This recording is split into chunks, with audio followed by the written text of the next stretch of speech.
Olá, a educação é um direito universal no Brasil. Mas será que a escola que é oferecida aos nossos filhos atende às expectativas do que se imagina ser uma pedagogia de sucesso, um ensino de qualidade? Se a ideia é avançar nesse segmento, os especialistas concordam. A escola precisa melhorar muito.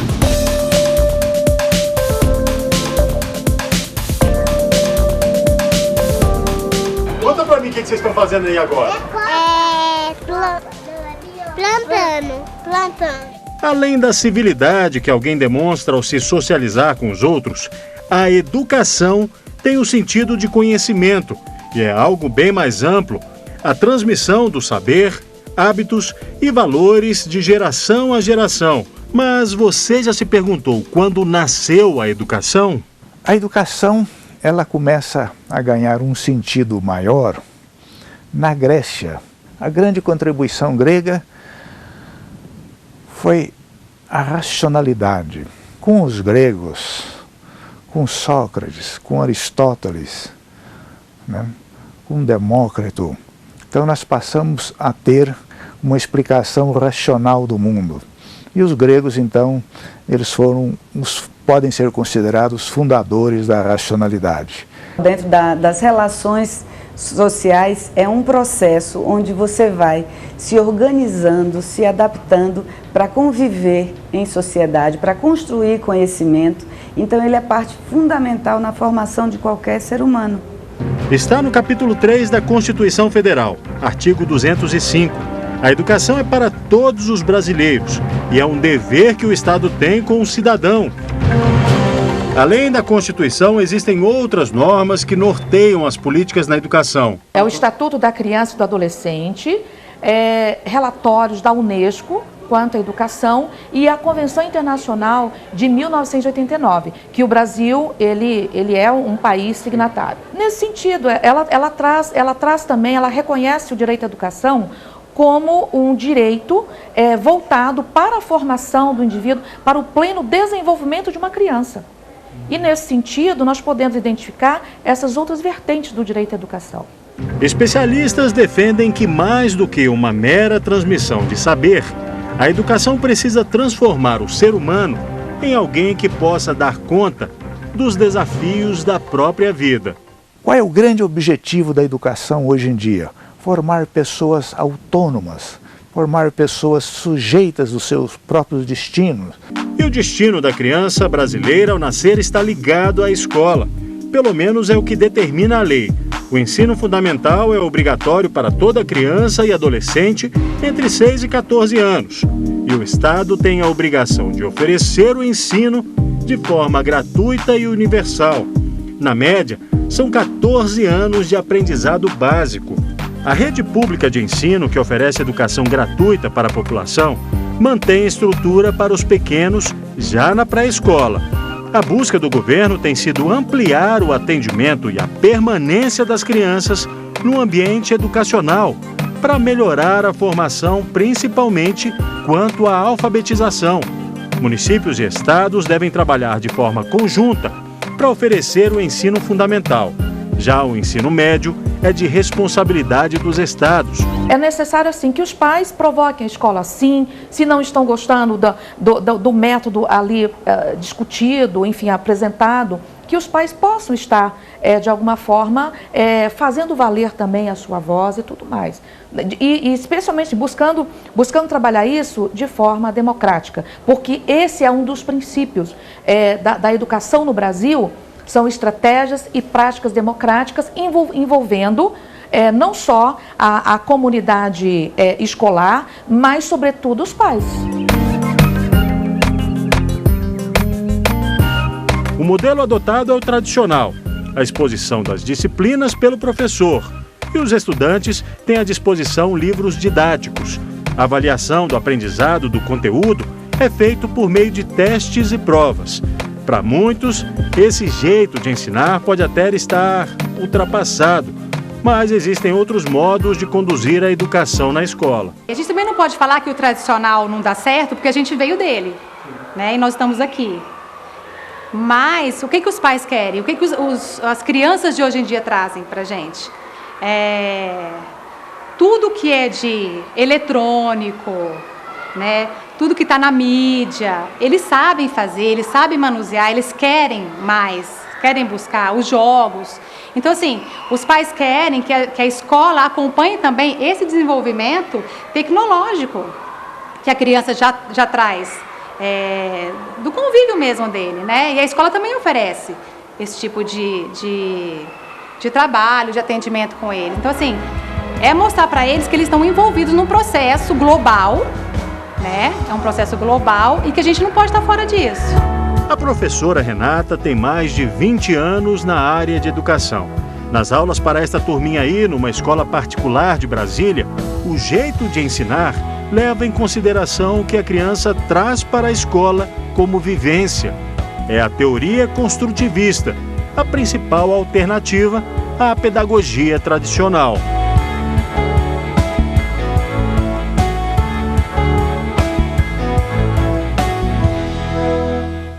E no próximo bloco, você vai entender o que é a teoria construtivista, os educadores e as escolas que apostam nessa pedagogia. Eu volto já.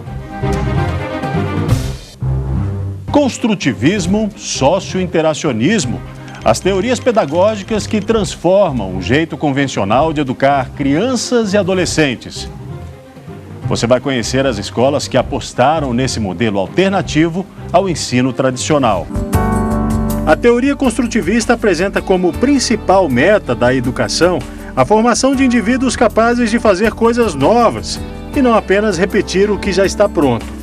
Quem mais se destacou nesse pensamento pedagógico foi Jean Piaget, doutor em biologia e estudioso em psicologia e educação. O suíço pensou o construtivismo ao investigar o modo como todos nós construímos o conhecimento. O ambiente é extremamente importante, o ambiente da escola. Na medida em que você coloca nesse ambiente, você coloca desafios para essa criança, mas desafios que ela possa enfrentar e ter sucesso. Então, essas estruturas mentais vão se ampliando. Na medida que elas vão se ampliando, você vai acrescentando novos desafios, até atingir a uma fase de um pensamento mais conceitual. A gente realmente vê a criança construindo e a gente utiliza todo o repertório que ele já tem para dar continuidade, né? E o que ele traz do final de semana, das férias, a gente fez agora diário de férias, tudo que a gente pode aproveitar do dia a dia da criança, do cotidiano dela, a gente vai aproveitando sim. E ele vai construindo conhecimento a partir de fatores importantes na vida dele. Quando você vem pensar em construção, eu vou partir daquilo que das referências que você já tem, para você aprender o que você ainda não sabe. E a problematização para que você pense. Eu penso que a ideia do construtivismo vem muito na autoria, no protagonismo dos estudantes, porque assim, você vai ter que pensar sobre isso, eu não vou te dar isso pronto. A repórter Mariana Xavier conheceu uma escola em Brasília que adota uma estratégia diferente das tradicionais para resgatar valores do passado.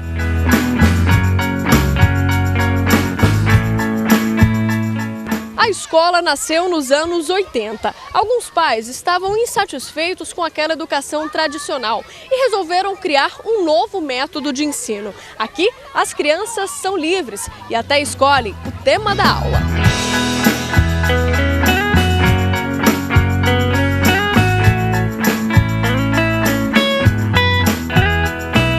Dá muito planejamento por trás disso, dá muito mais trabalho fazer desse jeito. Porque você tem uma série de conteúdos que vão ser atingidos, né, mas que precisam ao mesmo tempo ser pensados a partir das demandas das crianças. Né? Então o professor tem que estar muito atento para sacar o que é que vai pegar dentro do grupo, o que é que vai nuclear o grupo como um conjunto.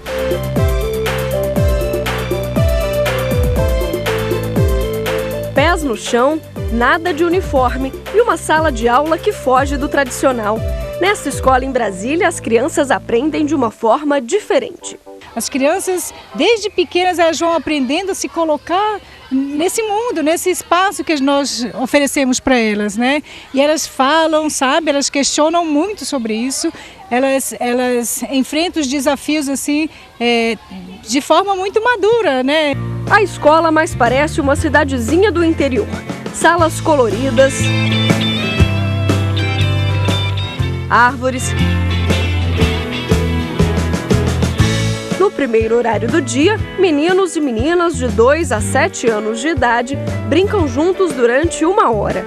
Eles têm contato com a natureza, aprendem a dividir e desafiam os próprios limites. Isso representa a possibilidade deles serem eles, não é outra coisa, entendeu? É o contato com a natureza que vai permitir que essa criança entenda que, olha, terra é terra, ela suja, mas ela não é uma coisa a não ser tocada. É muito gostoso, assim. Dá trabalho, na verdade, pro pai, a hora que a criança sobe em cima de você com um terno, gravata, né? E você vai assim, putz, eu vou ter que trocar de roupa para ir para a reunião da tarde. Mas, fora isso, é uma delícia. André matriculou os 2 filhos aqui. Ele veio de São Paulo há poucos anos e teve dificuldade em encontrar o ensino nesses moldes em Brasília. Essa é a única que existe por aqui, mas só atende alunos do ensino infantil. A partir do ano que vem, ele vai ter que escolher outro colégio. Você tem alternativas muito quadradinhas e que, infelizmente, a gente é obrigado a se adequar. Sem livros e fórmulas prontas, as aulas não são programadas. Os alunos aprendem a cada dia o que têm curiosidade de saber. E do que será que eles mais gostam? A roda da história. Como é que é a roda da história? As pessoas sentam e ouvem a história que a professora conta. Depois tem que fazer o quê? E aí depois vai embora. Ficar no parque brincando na árvore. E também eu gosto de ficar no parque brincando de brincar de super-herói. E eu também gosto dos dias de fazer culinária. Já aprendi estrogonofe, cookie e macarrão e um monte de coisa. Também gosto muito do parque porque dá pra escalar na árvore. E também gosto do dia da vertical. O que é o dia da vertical?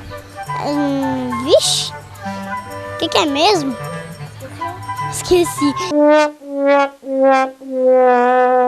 Na sexta-feira você tem a atividade da vertical, que é uma atividade em que todas as crianças participam juntas, né? E há um incentivo para que os mais velhos cuidem dos mais novos. E isso ajuda no trato com o outro, no respeito pelo indivíduo, né? Pelos outros indivíduos. Além de todas procurar trabalhar as áreas do conhecimento, desafiar as crianças no sentido motor, amplo das artes, tem um trabalho com artes de expressão artística muito legal. As crianças que estudam aqui aprendem a ser amigas entre si, a colaborar entre si e a proporem e buscarem questões juntas.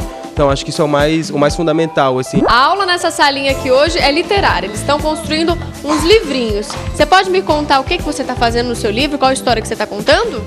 Uma história sobre um monte de zumbis e um cara que ele sobreviveu. E os zumbis vão tentar comer eles e nunca vão conseguir. Professora, todas essas matérias, né, diferentes que não estão nessa grade curricular das escolas tradicionais desenvolvem o interesse nessas crianças. Sim, a gente vai trabalhando em todas as áreas do conhecimento, né? E vem assim, a gente vai trazendo de acordo com os projetos que a gente vem desenvolvendo, né? A matemática, a língua portuguesa, a geografia. Então ela vai vindo, né? A gente trabalha, na verdade, todos os conteúdos com as áreas do conhecimento. Os professores aqui não são chamados de tia ou tio, todos são tratados pelo nome. Cantina também não tem. Os lanches saudáveis vêm de casa. E ao invés de comemorar o Dia das Crianças, por exemplo, se comemora o Dia da Fruta. A gente tem por atividade, sim, fazer festas, mas assim, é a festa da cultura popular, é a festa junina, mas a festa junina enquanto festividade, né, de cultura popular brasileira. A gente tem outro tipo de comemoração, na verdade, né? A gente não comemora o dia do índio, não comemora o dia dos pais, o dia das crianças, entendeu? Porque a gente entende que é uma data muito comercial também. As turmas têm de 10 a 15 alunos. Um educador e um auxiliar sempre acompanham esses grupos. O Diego já esteve dos dois lados. Quando criança, estudou aqui e agora ele ensina aos pequenos os valores que levou para a vida. Para mim é muito legal poder participar de outra forma, de um espaço no qual eu já fui criança e entendia como uma criança e agora me me deparo com outros desafios como adulto também.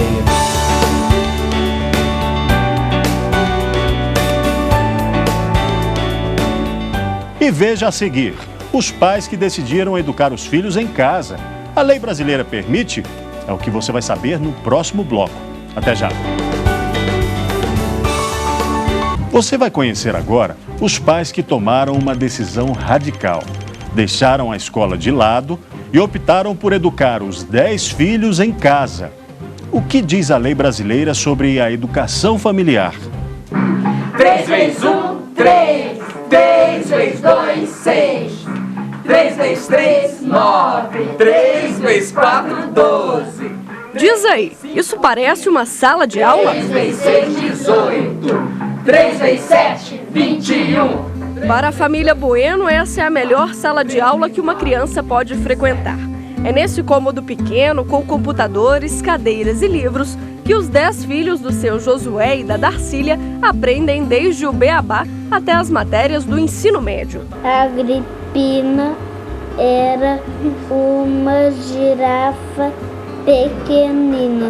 A filha mais velha tem 18 anos, o mais novo 4. A diferença de idade aqui não é um obstáculo, pelo contrário, quem já aprendeu ensina com toda a paciência para os mais novos. Eu acho muito bom porque a criança aprende sem pressão. Elas estão ajudando os irmãos e é gostoso.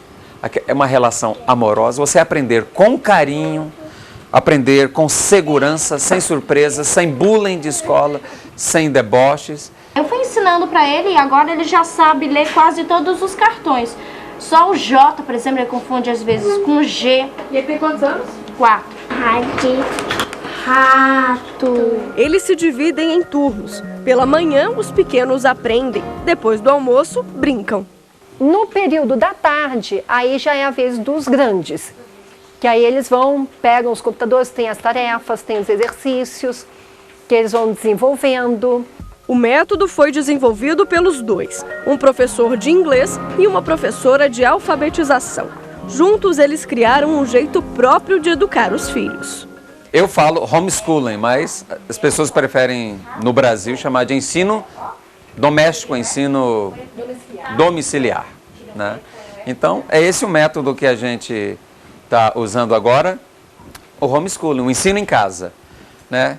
Eu, como professor, é gostoso você dar atenção, cada um descobrindo que cada um é diferente. Os dois professores criaram exercícios interativos e músicas pedagógicas que ensinam de uma forma divertida. E no meio do Brasil está o Distrito Federal e nele está Brasília, a nossa capital. Aqui nas aulas a gente não tem esse negócio, fulano, ciclano, para, fica quieto, senta, faz isso. Isso é o normal da sala de aula, comum. Isso não tem aqui. A gente tem, cada um tem o seu cantinho, o seu estudo, suas tarefas, independente do outro, o que evita a tal da cola. A cola não existe aqui, não tem propósito a cola aqui. Passa que o desenvolvimento de cada um é individual. Cada um vai avançando sem precisar, não. A matéria tem que avançar. Se você não conseguiu alcançar, você fica para trás e a turma continua. A cola não existe, nem uniforme, conversa paralela e prova. Opa, peraí, escola sem prova? Não precisa de prova. Todo dia é prova. Todo dia é prova. À medida que eles fazem, só se fica vermelho como ficou ali, ela vai ter que achar, a gente explica, ela não conseguiu. Aí ela vai fazer cópia. Aí ela errou uma palavrinha, ela copia várias vezes. Elas aprendem as mesmas coisas de forma gostosa, sem ter trauma, sem ter provas, sem ter séries. Elas vão aprendendo, vão progredindo. Progresso que levou o IAEL a colocar um pezinho dentro da graduação.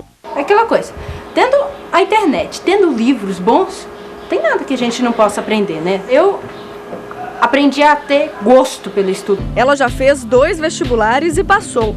Mas você deve estar pensando, como cursar o ensino superior sem um histórico escolar, né?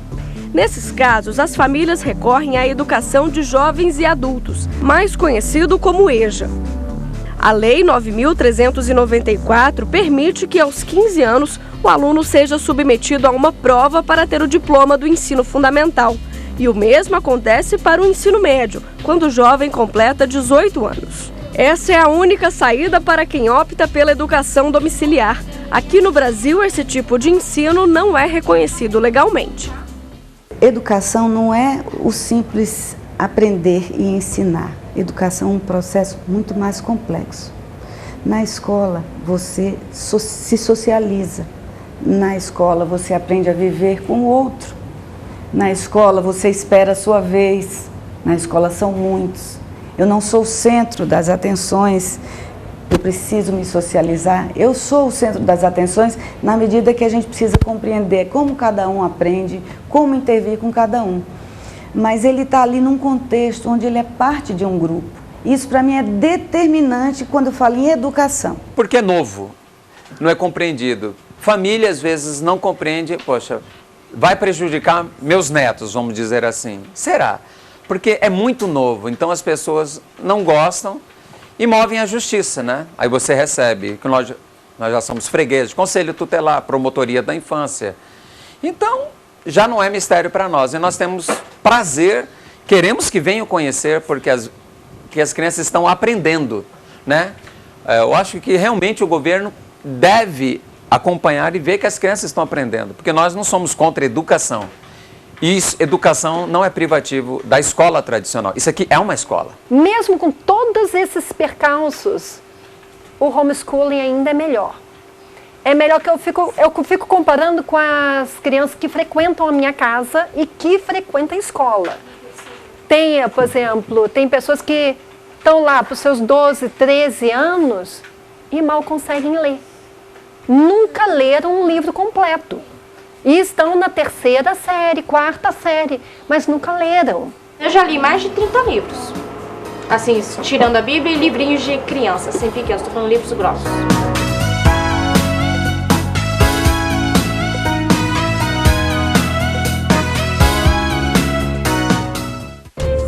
A realidade das famílias que investem nesse método pode mudar daqui a algum tempo. Um projeto de lei tramita na Câmara dos Deputados e propõe incluir a educação familiar na Lei de Diretrizes e Bases da Educação.